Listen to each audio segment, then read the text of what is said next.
All right, guys. So hi again. It is Shani from Oktopost, Manager of Strategic Partners. And I just want to say thank you, everyone, for joining us today.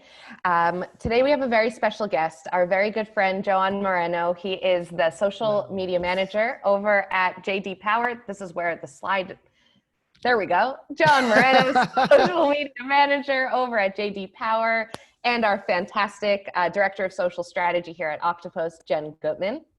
I just want to remind everyone that today's webinar, you're all on mute. If you have any questions at all, please feel free to drop them right in the Q&A box or the chat box, and we will definitely be able to get to them just after.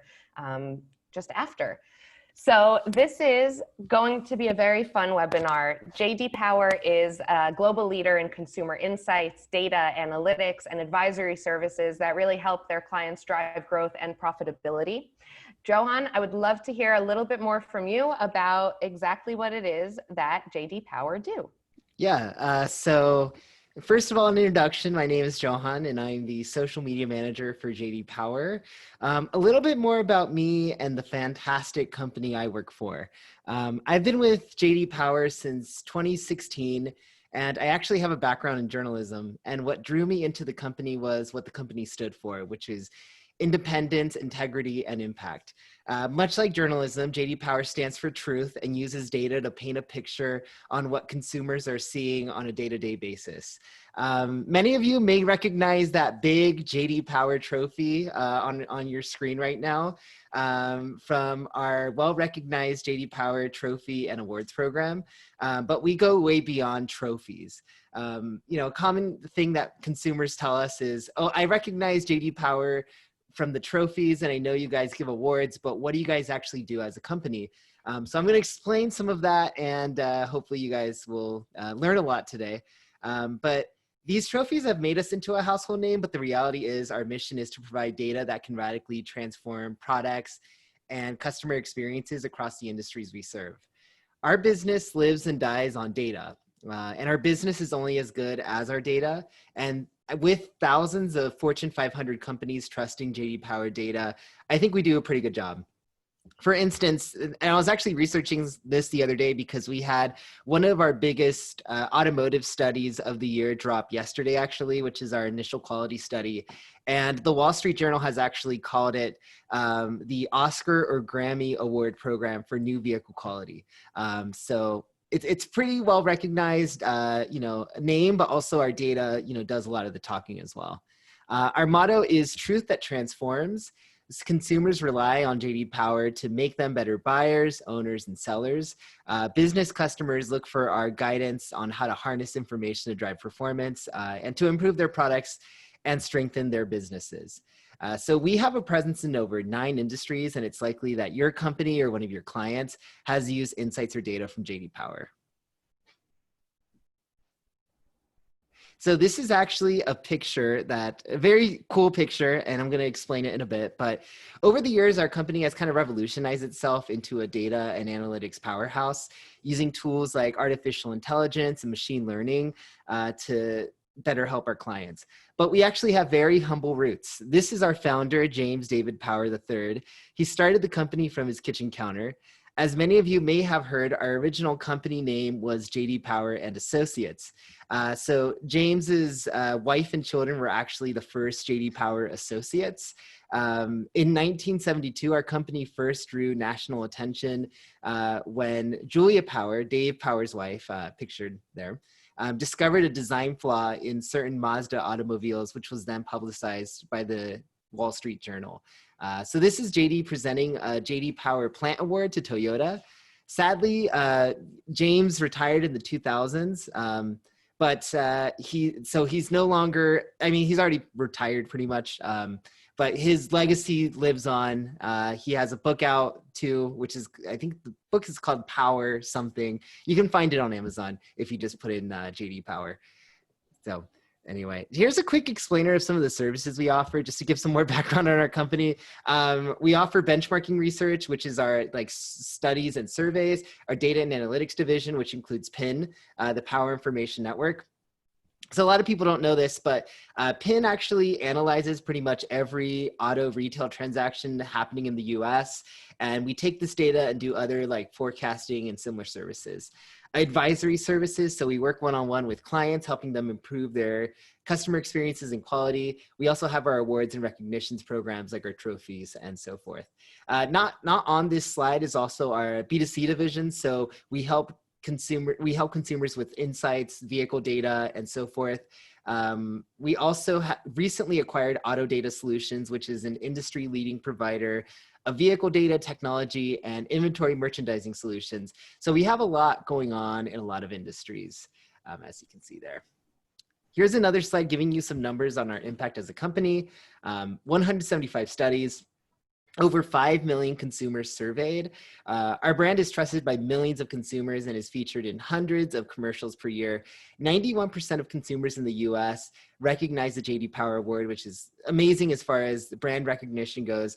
And with all of that, we get very precious data for all the following industries that you're gonna see in the next slide.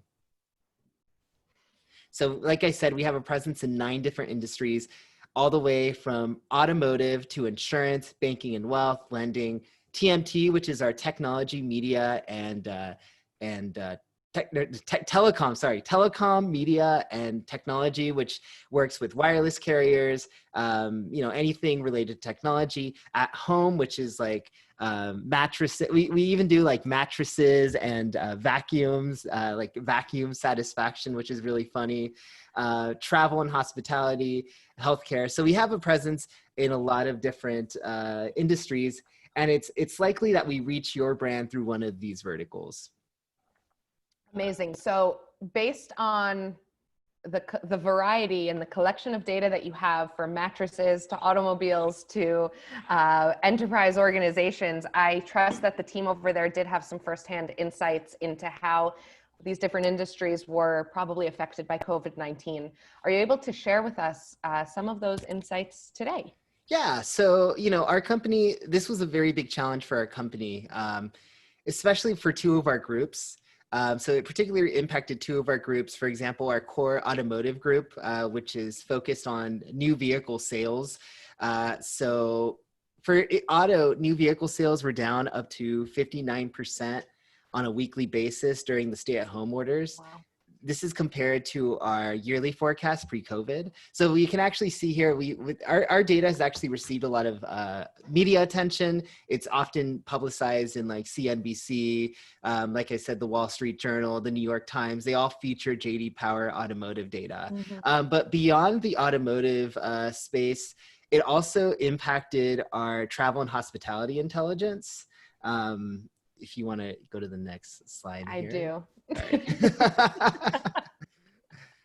do. So we have a travel and hospitality intelligence, which works with like rental car agencies, airlines, and the like. And as I'm sure you guys are all familiar, the first thing that kind of happened when, the COVID lockdown started going on was that there was an impact to airlines, rental cars, all these industries, right? They basically vanished overnight. Yeah. And our group immediately saw the impact of COVID-19 as clients canceled flights and closed hotels. So I know that, at Oktopost, we moved pretty quickly to just kind of react and provide information to our customers. And I'm sure that you guys did the same. So how exactly were JD Power able to respond to the news of COVID-19? Yeah, so data is our bread and butter. We make, a lot of our revenue off of data, but at the same time, we knew that the only way we could get out of this crisis with all our clients, right, was to share this data for free, right? And one key distribution channel for this data was social media. So we began producing these almost like, for some industries it was weekly, for some other industries it was bi-weekly, but we started producing these reports. Featuring like all this rich data, not just related to that specific industry, but also just in general, like consumer trends. So how consumers were feeling about the economy, how consumers were feeling about different facets of their life, right? So we have a lot of data based on, COVID-19 and how it relates to all those industries. So that hit all those 9 industries that you saw in that previous slide. even some Mhm. industries that weren't as impacted, like utilities or TMT, we still put data out there for people to, be able to use. So our teams work to produce reports and insights related to COVID-19. The findings of these reports generated media coverage also from high publications or high profile publications, including the New York Times, and we're very critical to our clients. Mhm. So this is an example of some of the data that we actually had publicized through one of these reports. So our TMT practice, like I was talking about, telecom, media, and technology, they actually did a really interesting study on online meeting platforms like Zoom, which is what we're using right now to record this. So we found that 4% of respondents said they hadn't been impacted by the pandemic, while 43% reported a change in work conditions. So as you can see right there on the slide, I think in the resources link, we're going to have, you guys can access these reports if you want to check them out. They're free, they're still available online for everyone to kind of enjoy and to analyze. But these reports have really been a hit with our clients. So we had a lot of people on LinkedIn tell us like, man, these reports are really giving me a lot of hope or a lot of optimism. And that's ultimately like part of the reason why we did it, right? We wanted to give our clients some hope that things were going to get better, that the markets were going to recover. And they were very gracious to have that data to be able to adjust some of their business practices from that data, and maybe even change their projections on what was going to be happening to their businesses. Definitely. The other thing we did was also beef up our internal communications. So before all of this, we never really communicated or sent anything to our internal associates as far as, what we were doing at the company, what media placements we had, what interesting data we were putting out there in the marketplace. So we created a new internal newsletter, which is called JD Power in the News, which we publish every Friday. And then we are also just encouraging our associates to be more active on social media, especially because, this is the new normal, right? And one of the key ways to kind of communicate some of this info is through social media. Don't we know it? Yeah. Oktopost, the social media masters. So Definitely. John, thank you so much. I know for me that was really helpful. It kind of just summed up what this webinar is about and why we are now living in this data-driven world, why it's crucial to look at the numbers to understand where we're heading, where we were, and how we can, better project and really align our business plans according to that. So really Absolutely. appreciate it. Thank you. No worries at all. And thank you guys, because you guys are the best people to work with, and always so happy and energetic, and I love it. Thank you so much. We'll do another one of these, but but I do want to hear from Jen. So for those of us who are joining us today who have been in our previous From the Expert webinar series, we know that digital marketing and social marketing have really both become an essential in the overall marketing strategy, which really means that the insights that we're gathering from the various kinds of data are even more valuable, or at least, keeping it the top of mind for the organizations to pay attention to, like we said, as we kind of reapproach and re-strategize 2020. So with that, 2020 has thrown us really headfirst into the infamous digital transformation that we've all been talking about, and with that has come about some new ways that digital marketers need to really prove the value. Jen, on you. Would you be able to share with us a little bit about how Oktopost can contribute to this data-driven approach? Absolutely. So I think, the first thing that we can all recognize, and I know, so Joanne and I, we go way back. And yes. I think we've had so many discussions about the power of data, and both of us in the chair of owning our social media channels for our organizations, I think it's very safe to say, relying on data, whether it's the reports that JD Power are producing or whatever type of data that you can find as a marketer, is extremely valuable so that you can understand your audiences. And Shani, you were talking about digital transformation, right? And I know all of us marketers were constantly joking that that's the buzzword of the quarter, of the year, if you will. And I think that what's interesting about this digital transformation that we were catapulted in is that, well, all of us know that we were headed in that direction, and maybe it's taken some of our organization, JD Power goes way back, but perhaps like all of us have maybe been a little bit on the slower side to get things moving. COVID-19, I think we can make a very positive argument that it really helped us all digitally transform quite quickly, and relying on insights and data across any industry, especially when you're in the driving seat of your social channels, is immeasurable. So with that, I want to talk a little bit about Oktopost and kind of using Joanne's examples of the Wall Street Journal and kind of how to understand and bring together all these data points when it comes to social. So for Oktopost, and for those of you joining us for the first time, we're the only social media management platform that's been architected for B2B enterprises. So our solutions, we have social media management and we have a social employee advocacy component. And so when Joanne's speaking about getting employees more involved in sharing content, that's the piece that he's speaking about. Next slide. So it's all good.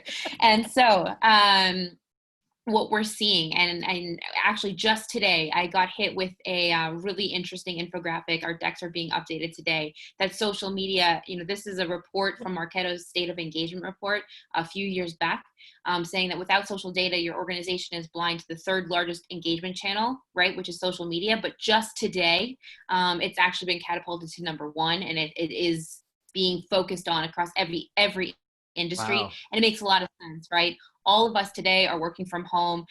The pandemic, we're all online way more than we should be. But this really gives businesses an opportunity to really invest and understand social and give social media the limelight that I think it's been deserving of for the past few years. And usually we're often overlooked. So I'm really excited for this time. Let's make lemonade out of lemons in this crisis. And I think we can really use social media to do that. Next slide. So with Oktopost, essentially what we're doing is in social media management or in employee advocacy, all of your clicks, all of your engagements, we're tracking that, we're measuring that. And basically right now, if you're using marketing automation, which I think all of us on this call are, we're relying on email clicks and opens and web page visits to get our data, and also data from our CRM to go ahead and understand where are our leads coming from and where are our audience members. And that's all what's happening right now. But when you add Oktopost to the mix and you add social data to the mix, you're actually able to get a lot more insights and a lot more data into what's actually happening into the social media space. And that's actually the space where the C-level executives give us a little bit of a hard time as social media managers, because they want to see the value of social, and that's often very hard to prove. So when you add social media to the mix, and specifically Oktopost, you're able to build more effective communication strategies, because now you have a full piece of data to look at and analyze and grab these insights from. You're able to really personalize a buyer's journey based on these social activities. So John was mentioning, he's really taking social to the next level, if you will, and he's making sure that this free research, right, is going across the social channels, and he's seeing the traction on LinkedIn, and anything that any of his audience is engaging with. When you use Oktopost, you're going to be able to see that. You're going to be able to easily attribute leads to social. And at the end of the day, you're going to improve the customer experience. And I know in this pandemic, one of the things we constantly talk about is how we can be empathetic, right? And how can we focus on our customers? So taking a look at this entire picture and having the full picture rather than just zooming in on one piece of it to really pull insights and have a strong social strategy, Oktopost can really help with that. So all of that might have sounded a little crazy. And this is actually one of my favorite slides, because I think it crystallizes exactly what we are able to do. So you're using marketing automation, we use marketing automation, and let's say, and we'll use Joanne's example, I know that JD Power is constantly in the Wall Street Journal. So let's say one of JD Power's prospects, they're on Google, they're doing a search for JD Power, they type JD Power, a cool article comes up, they click into it, and they land on JD Power's website. Amazing. And the SEO team over at JD Power is celebrating. I mean, they're going wild because they have a lead and they can clearly see where it came from. And Joanne's sitting there like, okay, I'm going ahead and I'm pushing out all of this incredible research and all of these, interesting articles from the Wall Street Journal mentioning JD Power. And I'm sitting here, but the SEO team is celebrating, Go marketing team, we're all one. But actually what's happening behind the scenes is this. On day one, Johan posts on a link to the Wall Street Journal on the JD Power Twitter, and it's a tweet mentioning all of their incredible automobile reports. And let's say on day 8, a prospect the prospect has seen that research on Twitter, clicked it, found it interesting. About a week later, he sees the JD Power Facebook post, really interesting data, needs that data, starts reading more data. He's becoming very interested. He's like, I better follow JD Power because they're putting out a lot of free research and this is very helpful for me. And on day 14, he's then on LinkedIn and he sees a really interesting LinkedIn post with more really relevant research. And that article that Joanne is actually manning behind the scenes, he then clicks on, and that is actually what led him to do the Google search that leads to JD Power's website that actually gets the SEOs, hey, we got a lead.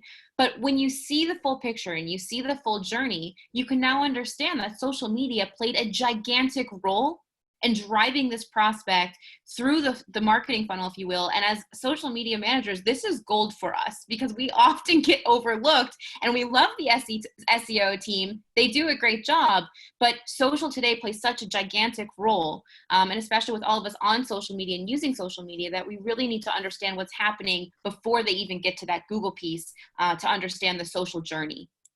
Definitely. Agreed. Preach it. I just wanted to say, give credit where credit is due. Exactly. So where it gets really interesting, and again, I know marketing automation plays a big piece of this, but even bigger is social media, and we need a way to measure. I know someone wise once told me, you can't improve what you can't measure. And so at Oktopost, everything we do, we make sure is measurable because we really want to see that full picture and make sure we're giving and able to measure what we are doing in every step of the funnel, especially on social media. So Oktopost, again, it's the only platform that's going to automatically sync social engagement data such as clicks, likes, shares, and comments to marketing automation and assign it to lead records. So this gets even more interesting, right? Next slide. And why I say that this gets even more interesting is because when we started to understand that we have all of this really interesting data, our product team created something called the people database. And when I first heard it, I was like, what the heck, a people database? What exactly is this?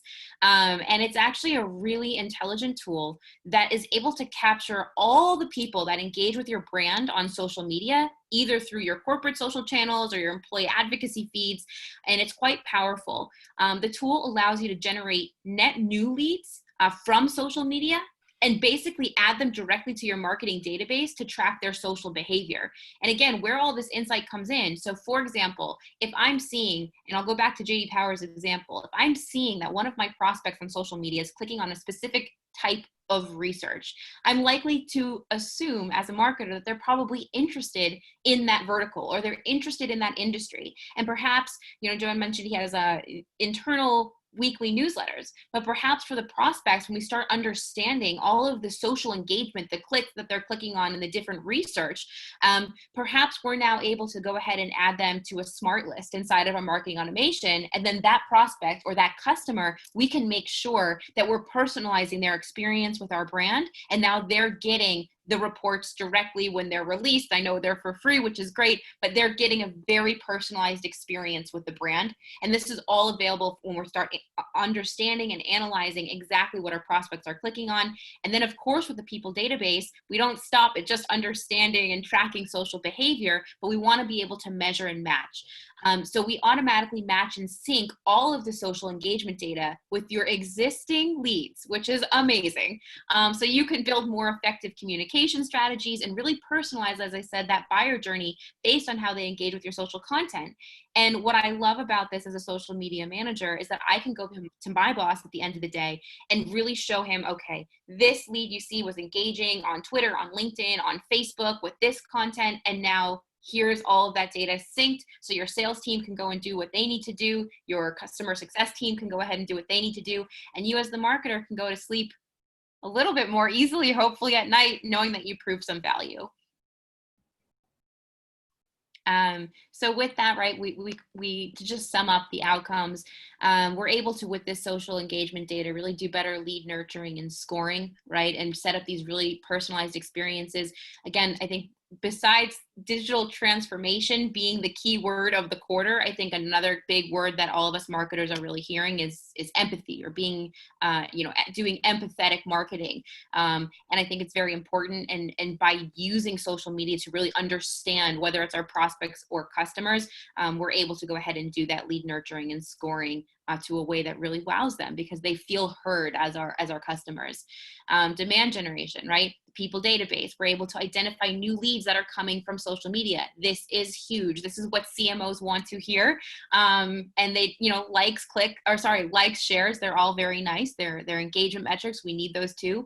But when we're really able to produce results from our social media efforts and do demand generation, I think this is a big one. And then, of course, the customer experience, which I know Shani, myself, we all got our start at Oktopost with the customer experience, and our customers are very important to us. So, Joanne, you mentioned earlier, we're always happy, we're always exciting, but really contributing to a strong customer experience is really what makes us wake up and really love our jobs. And when you can improve customer care and create that meaningful interaction with the help of social media and rely on social media to engage with your customers, I think it just brings everything full circle when each of these three things you can do within one platform. So what we did, we tried to match, Joanne and JD Power, they are giving away free, incredible research. And I highly recommend, I've read a few of their pieces and they're very insightful. They really helped me as a social media manager kind of run through and understand how to best position things for some of our verticals looking to get started in social. So to try to match the power of JD Power's research, we wanted to put some helpful resources as well. So John, if you think you can do research better than Oktopost, but either way, you might be able to. What we have here, we have some helpful articles, the 3 phases of digital transformation, right? It's the buzzword of the year, but we have some phases that can help you get through it, whatever phase you're in. The evolving relationship between marketing and IT, I think, is a big one. We didn't get a chance to speak about it a lot today on today's webinar, but it plays a pretty big role. And as a marketer, I'm hoping that you're on really good terms with your IT team. So a resource there on where to get started. Zero-party data, what it is and why you need it.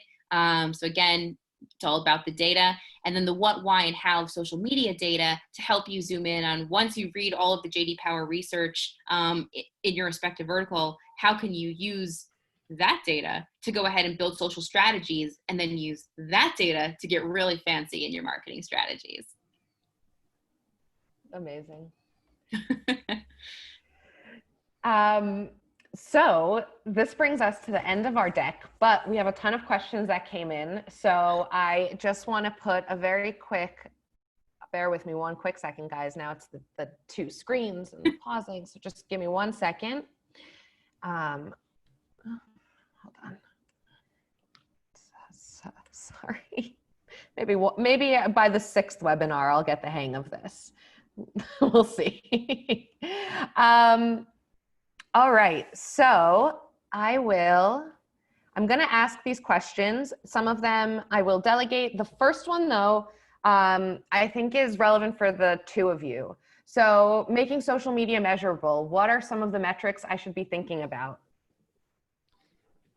Yeah, so I guess I'll go first. I think it really depends on what you're trying to achieve, right? I mean, I think we all have different goals at our company. And, I think for a lot of companies, it's just clicks and engagements and stuff like that, which are very important metrics, right?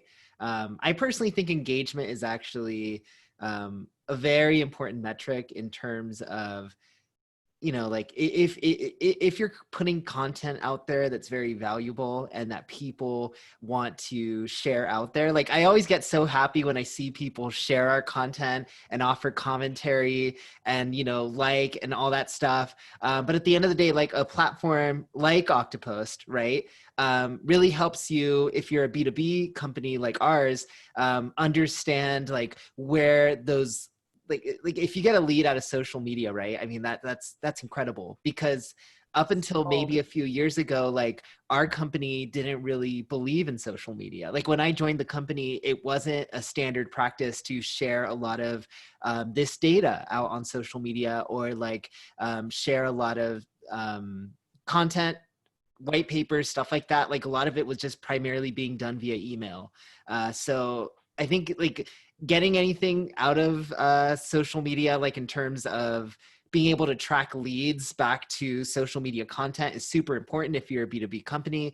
For me personally, engagement's really important as well. So being able to see if people are sharing content, liking content, all that stuff. So for me, it's more about engagement and being able to see, where leads come from, and if they come from social media. And I don't know if that makes a lot of sense, but I'll let you go, Jen. No, I definitely think that though that is in terms of measurement, at Oktopost, we take a look at a lot of those. Conversions are huge. Lead generation, right? If you're not basically every quarter when I sit with my team, we think about the types of metrics that are going to impact the bottom line, right? So we want to understand the different touch points as well throughout a sales cycle. And we work closely with our sales team to do this as well. But when you're looking at a social journey, right, leads, for us, conversions, what we call social conversions, number one, because we really want to make sure that we're impacting Oktopost's bottom line. The second is, how can we do that across the sales cycle? So with those different touch points we spoke about earlier, understanding the different programs we can use in marketing automation. So for example, let's say lead scoring or whatever it may be, anywhere we're impacting sales performance. And the other metric that we often take a look at, again, is we do want to grow our brand awareness. I mean, brand awareness is certainly not dead, and social media is still really powerful for that. So we do try to take a look at how much we're increasing our engagements. And I think our engagement rate is something that we do take closely, because we want to understand all the posts that we're posting out into social media. What's the engagement rate? Are we on point with our audience with what we're sharing? And then we use that as a bounce point to go ahead and analyze the content to make it stronger, or shift it if we need to, and see if we're hitting that right audience. Yeah, I think metrics are especially important, or these metrics are especially important when it comes to the ROI story too, because I think a lot of B2B companies often overlook the importance of social media because it all comes down to a cost analysis, right? And what I've realized over the years is that PR, because we have a robust PR operation, and PR has the advantage of being able to say, because a lot of these PR systems, right, they're able to say, okay, you got this clip in the Wall Street Journal that's worth X amount of dollars. And our team will often say, okay, we're getting millions of dollars worth of media value through this. So what I think is kind of revolutionary about a platform like Oktopost, and I'm giving you guys a big endorsement here, is that basically, it gives the opportunity for B2B marketers that do social media to have data that supports why it's important for B2B companies to invest in not just social media, but also next generation marketing techniques, right?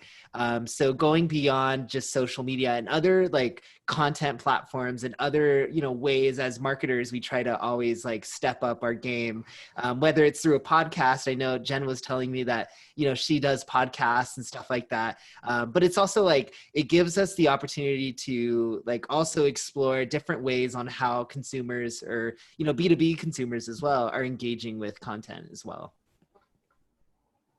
Definitely. John, you're up with another question. Has JD Power's use of social media gone up during the current crisis? And do you see that changing as we start coming out of the crisis? Oh, absolutely. 100%. I mean, I think I'm really tired actually, because we've been doing a lot more on social media across the board.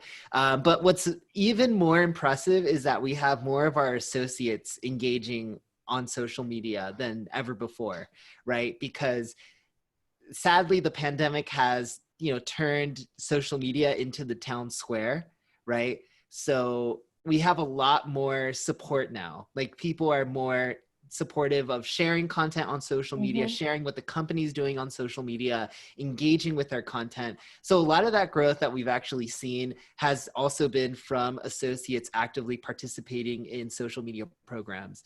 So I think if there's any time to start like an employee advocacy social media program, I would say it's now, right? It's now, because for sure. I think it's more important for our associates to stay engaged. But I don't know. What about you, Jen?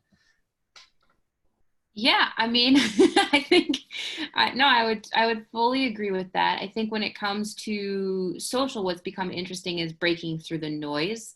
I mean, JD Power, you guys are putting out some great research, but I think where I see some great challenges from the pandemic and even beyond is that because we're all working from home or stuck at home or in our home, social media and our smartphones, it's on us 24/7. It's how we're staying in touch with the people we can't see. It's how we're staying in touch with colleagues. It's how we're staying in touch with everybody, on top of getting our news, on top of a completely saturated channel. So for me, what I found challenging throughout the pandemic is how to stay relevant and how to stay authentic enough to get clicks and to get conversions and to drive engagement. And post pandemic, I mean, what I'm finding is webinars and podcasts seem to be speaking loudly to our audiences, which is awesome. And I think as we come out and continue to come out of the pandemic, I think social is here to stay, and it's going to be the anchor of many marketing strategies. But I think becoming more visual, getting more video, getting more podcasts out there, I think that is maybe one way to break through all the noise that I've been finding challenging to do. Oh, absolutely. Yeah. I think, those next level or those next steps or, whatever we're going to content, right? It also comes down to transforming like how you're communicating a lot of this information. So absolutely agree with you. Video is huge for us. I mean, we produce a lot of video, podcasts, stuff like that. And, as time goes on, there's a lot of opportunity to create new content and new forms of content. So I'm very excited for that. And I think that's something that we're going to see as we come out of the pandemic. Definitely. We have a question, and I think that this is going to be more for Jen. And if you need a little backup, I can certainly help you. But how does Oktopost calculate conversions? Does it have an integration with Salesforce CRM where we can tag lead source to conversions in the CRM? Yes. Do you want me to elaborate a bit more on that one? Yeah, the answer is yes. And should you take it away? Perfect. So for the first part of that question, how does Oktopost calculate conversions? We define conversions just as anyone else would define a kind of by the book conversion. Someone reaches your website, they fill out a form, they hit submit, and they become a known lead in your database. So the idea behind Oktopost is that we're able to track those conversions that are being generated through social media. So we have a proper conversion setup where you would define your conversion types. If it's a contact us, if it's request a demo, get a quote, whatever that action is, download an ebook or a white paper. And that's how we're able to then, associate that this individual clicked on this link or interacted with this post and then converted on one of these forms. The second part is, does Oktopost have an integration with Salesforce CRM where we can tag lead source to conversions in CRM?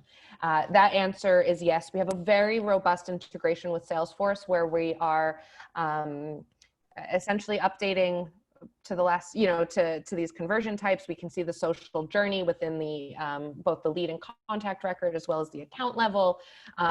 Very in-depth and very thorough. We have a ton of information on that. So if you do need any more information, you can feel free to reach out to us, either contact us or Jen or myself.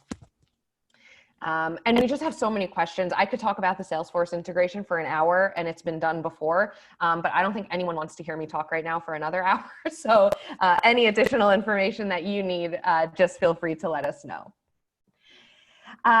So I just want to go through a couple more questions if that works for the two of you.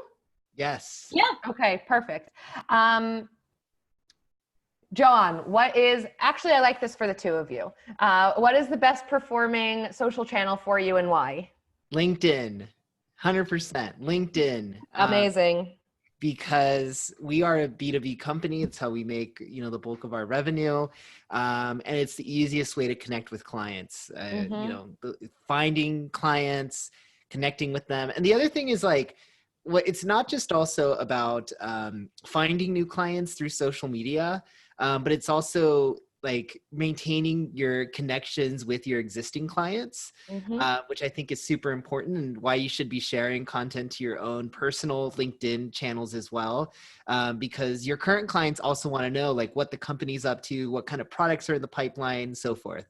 But yeah, LinkedIn is the bee's knees when it comes to B2B marketing. The bees to bees knees. You missed a golden opportunity there, Johan. I'm not witty like you. Sorry. I've just been holding that for 5 webinars now. I'm happy. Okay. Only 5 webinars. Jen, what about for Oktopost? What do we see as the best performing channel? Yeah, so what's actually really interesting is that, LinkedIn, yes, hands down, LinkedIn is right there at the top. And I would have to agree with John on that. And I would definitely say LinkedIn, and then specifically employee advocates LinkedIn profiles. I'm seeing a lot of traction, right? So what we know is that our audiences, our customers, our prospects, our whoever's, if, for example, I post something versus Oktopost brand posting it, my network tends to give my post a lot more leverage, even if it's the same exact message. And we have tested this, and it gets really interesting. So LinkedIn, and specifically looking at employee advocacy, that's number 1. And 2, what's really interesting is that during the pandemic, we actually upped our Instagram game. And that was really scary for me, because as a B2B marketer, I think Instagram's really tricky, and it can be really challenging, because what do you exactly post as a SaaS B2B company when it comes to Instagram? So we started doing a ton of employee takeovers, and we had never done them before. And to our surprise, our channel grew. And what was really interesting was that our HR manager actually contacted me to let me know that she was interviewing 2 candidates that found and learned about Oktopost through Instagram. And the reason why they applied was that Oktopost seemed like an awesome place to work because they saw our Instagram. And I wanted to drop a mic. I was so proud of myself because finally I understood where Oktopost Instagram fits into the B2B marketing story. So again, we're still working on our following base and when it comes to Instagram, but we are seeing that LinkedIn and Instagram right now for B2B is getting interesting. So I'd like to share that story because I speak to so many of our customers who are kind of a little bit lost on where and how to implement Instagram into their strategy. And I would make the argument that now is the time, because with employees working from home, even right now, if I were to take a picture of this, right, and I see a little bit about where Joanne's working from home and Shanice's working from home, you see my background as a curtain.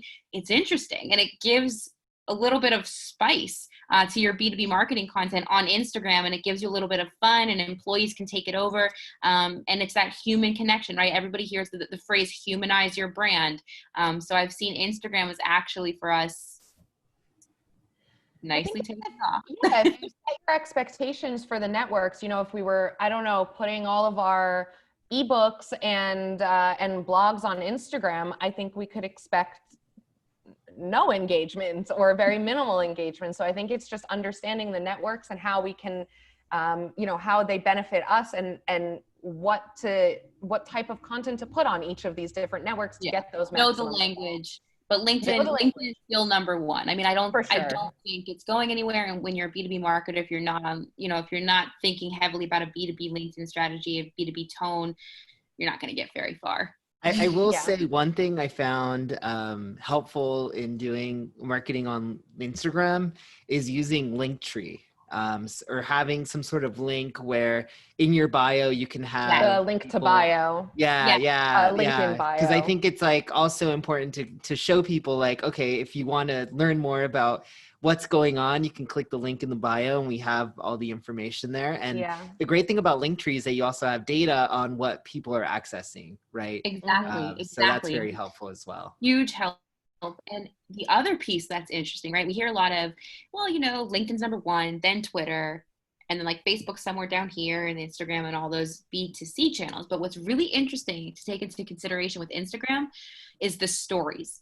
And when you look at an Instagram story, they automatically, if you sync your account with your Facebook account, it will also update a Facebook story. So what's Oh, right. as well is that you're able to now stay top of mind on Instagram and top of mind on Facebook. So even if you're, let's say, not necessarily sharing so much from the corporate voice on Facebook or whatever it may be, the stories you can get to the top and be top of mind. So you're kind of hitting two birds with one stone. And you also never know on social media, you'd be surprised. You can get some pretty quality leads coming from Facebook as well. Again, it's still in our third place, but I wouldn't rule it out as a B2B marketer. I know some teams I speak to, like, Facebook, we don't really use it. It's not really important to us.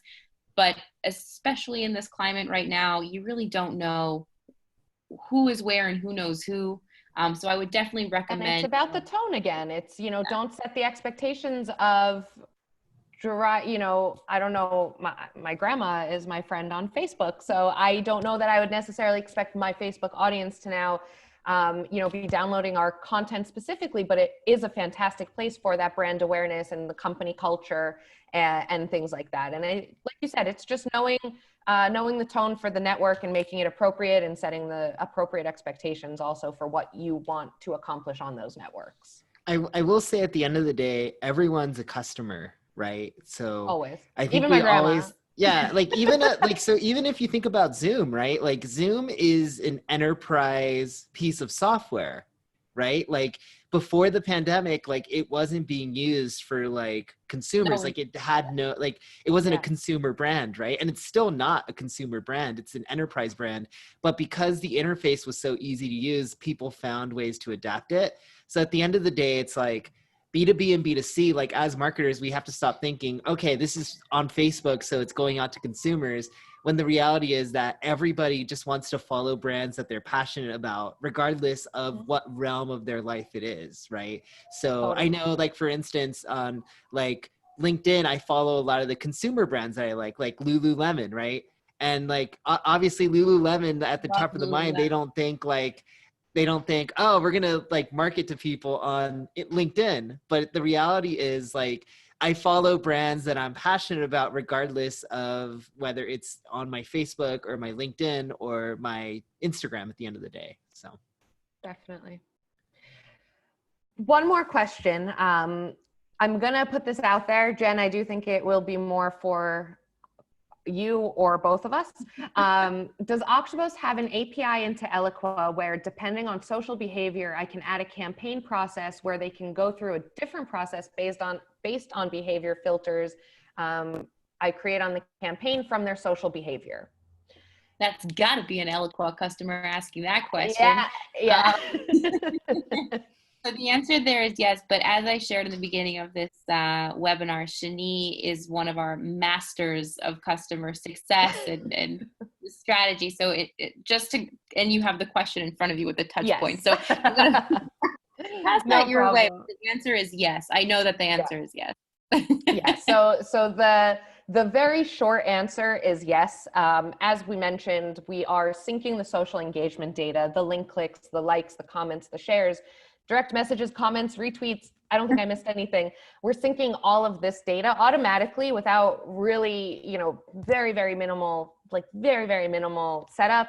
We're doing this automatically. So what you can then do based on the data that we're sending into Eloqua is then cut through it and really set up these processes according to their engagements on social. I'll use Oktopost as an example. When we have a prospect that's engaging with our content around employee advocacy, they then fall into an advocacy nurture stream, and we're then nurturing them with our blogs and our case studies and our webinars around employee advocacy, as opposed to just a generic follow-up or whatever it might be. So once the social data is now synced and lives inside of Eloqua, you can cut through it and really do the world is your oyster once that data is there. And luckily at Oktopost, Jen mentioned, we take a whole lot of pride in our customer success team and our engagements with our customers. So we have dedicated customer success managers who would love to kind of guide you through this and work closely with you on just making sure that you're leveraging this data how you would like to leverage it and how it makes the most sense to you.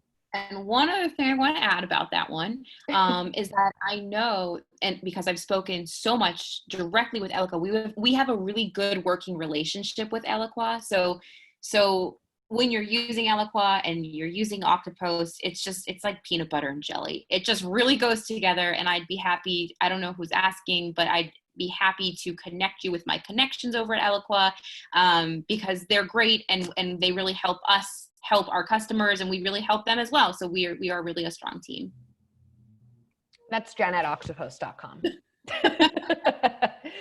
So that is it for today. I do want to be very conscious of everyone's time. I would love to thank, firstly, the audience that came to join us today. Really appreciate you guys joining. This is the 5th installment of our From the Expert series, where we're really just trying to bring you information, valuable information that you can now leverage during this world crisis that we're slowly coming out of, and then beyond COVID-19 as well. And a huge thank you to Johan for joining us today. Yes, thank you. I appreciate it. No, it was so much fun to plan it, to run this. I hope we have another opportunity to do this in the future. Jen, my co-webinar star, thank you so much as well. I think Jen might be the nicest person I've ever met in my life. I know, right? I just wanna make sure everybody knows, if you have a question, just reach out to Jen, because she doesn't bite at all. She really doesn't, not even a little bit. So with that, if you have any questions at all, reach out to Jen. She'll handle all of your needs. But if you'd like, you can also reach out to Johan and myself, and we'd be more than happy to help you. In the meantime, from all three of us, I know we hope you all stay healthy, stay happy, and stay safe. And I look forward to seeing you on our next episode, our 6th episode of From the Experts. Thank you both so much again. All right. Thanks, Janine. Have a great rest of the day. Bye, guys. Bye. Bye.